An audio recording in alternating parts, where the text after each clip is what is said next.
എന്നെ പോലെ നെഗറ്റീവ് വന്നിട്ട് അത് അവിടെ നിന്ന് ക്ലിയർ ചെയ്തോ ഏത് കണ്ടസ്റ്റന്റ് ഉണ്ട് ബിഗ് ബോസിൽ? ഓ എവിടെയില്ല. ഞാൻ നുണ പറയൂ? ഇല്ല.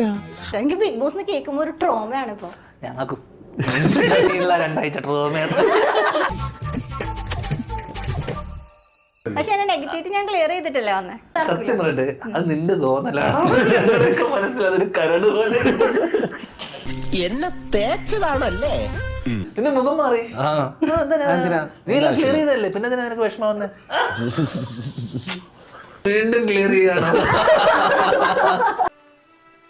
എന്നെ കൊല്ലാതിരിക്കാൻ പറ്റുമോ? പിന്നെ ആത്മാർത്ഥ സുഹൃത്തിനെ കശാപ്പ് ശാലയിലേക്ക് തള്ളിവിട്ട ദുഷ്ടനാണ്. എന്തായാലും ഇത് ഇടും ഇവര്. അല്ലെങ്കിലും കാലന് വഴി തെറ്റില്ലടാ, അത് കൃത്യമായിട്ട് വരും കൊണ്ടുപോകാൻ. മുത്തല്ലേ അതെന്തിനാ ഇപ്പൊ ഇവിടെ പറയണേ? അത് കള്ളം പറയുന്നതിന് അങ്ങനെ സമയമൊന്നുമില്ലല്ലോ.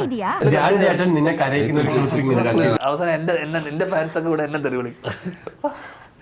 അല്ലെങ്കിൽ ഞങ്ങൾ CM ഒക്കെ അവാർഡ് അതെന്തിനാടാ പന്നി ഇപ്പൊ പറഞ്ഞത്? അല്ല പിന്നീട് വരെ അവസരം കിട്ടിയില്ലെങ്കിൽ ഞാൻ പറഞ്ഞു നീ പോവല്ലേ മുത്തേ പറഞ്ഞോ. സിദ്ധനാ, മഹാസിദ്ധൻ. ബോധ്യായി.